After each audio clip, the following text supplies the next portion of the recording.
Freeza should have never been brought back in Super. The reason for this is simple. He no longer works or functions as he used to in the story. Let's look at Z. In Z, Freeza was established as the Emperor of the Universe, the untouchable being that did whatever he desired with no pushback or resistance.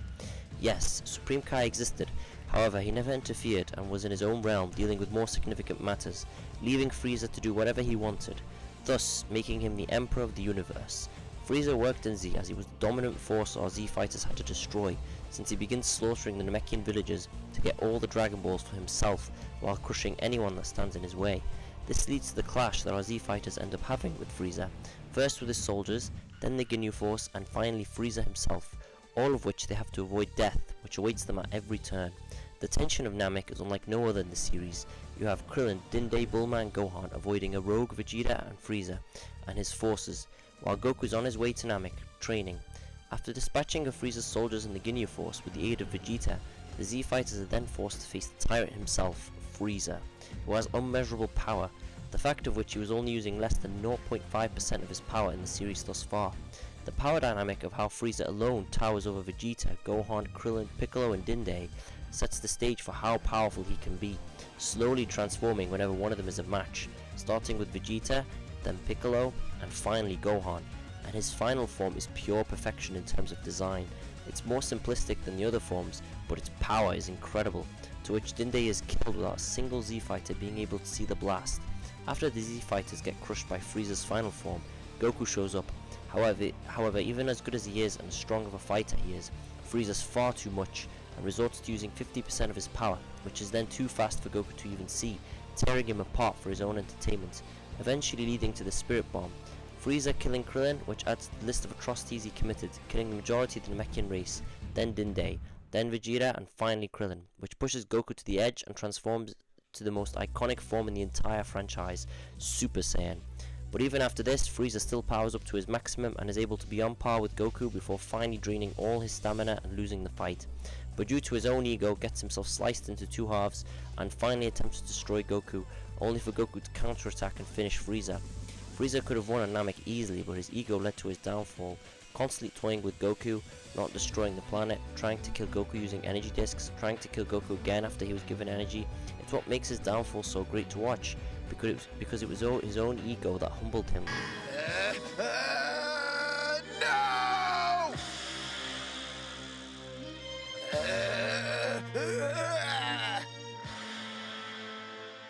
This can't be. I am Lord of the Universe. How could his power rival mine? By toying with him, I gave him the chance to develop his power even more. I should have destroyed this scum the moment I first laid eyes on him! Just like how Vegeta had the same experiences happen to him on Earth. Freeza does return as Mecha Freeza, but that is to show that Goku should have finished him on Namek instead of showing him mercy, and it's to show how powerful and dangerous the future villains of the arc are going to be. Now, let's talk about Freeza in Super, the anime and the manga. He was brought back by his henchmen after discovering the Dragon Balls and then trains for 4 months and attains a new form, manages to beat Goku and Vegeta's forms easily before losing again due to stamina. Now the reason Freeza doesn't work, firstly, you have his new form that surpasses everyone, which is near impossible for anyone to achieve, even with 4 months of training with 0 prior training.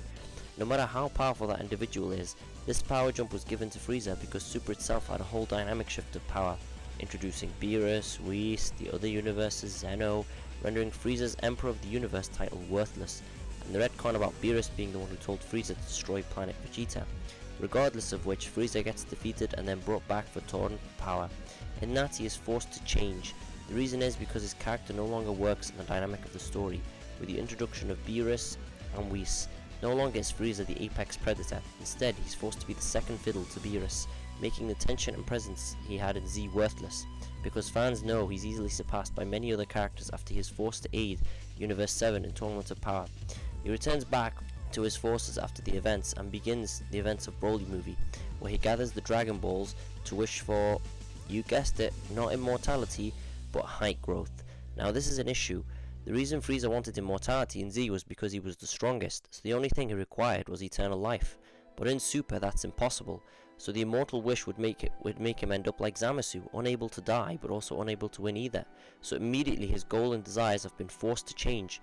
Another change Freeza had is paying his force, something he never did, since his forces was forced to work for him, like the stormtroopers in Star Wars. Frieza enslaves their race and they work for him out of fear. So having the dynamic shift massively changes Frieza's presence yet again, and is something that damages his character.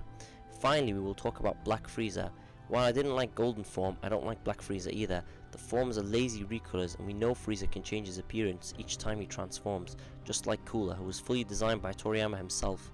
It's a shame because it undermines what made him iconic in Z, the various different forms he possessed and how each would change his voice and appearance.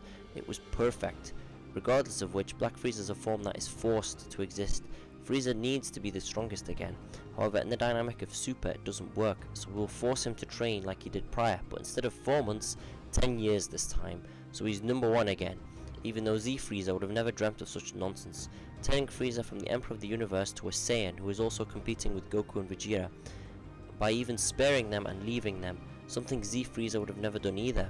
So in conclusion, Frieza fails in Super because he is forced to become a new character, which ruins his flat character arc that he and Goku possesses, and turns him into a Saiyan, which is why he should have never been brought back and doesn't work within the story. However, Cell would have been a perfect pick. He would have been able to train and also has Saiyan cells. He would have been better and superior option, as well as not being forced to change his character since he was already flexible in Z, and he would have been a perfect threat to deal with, especially Gohan, while also achieving similar things that Frieza achieved in Super.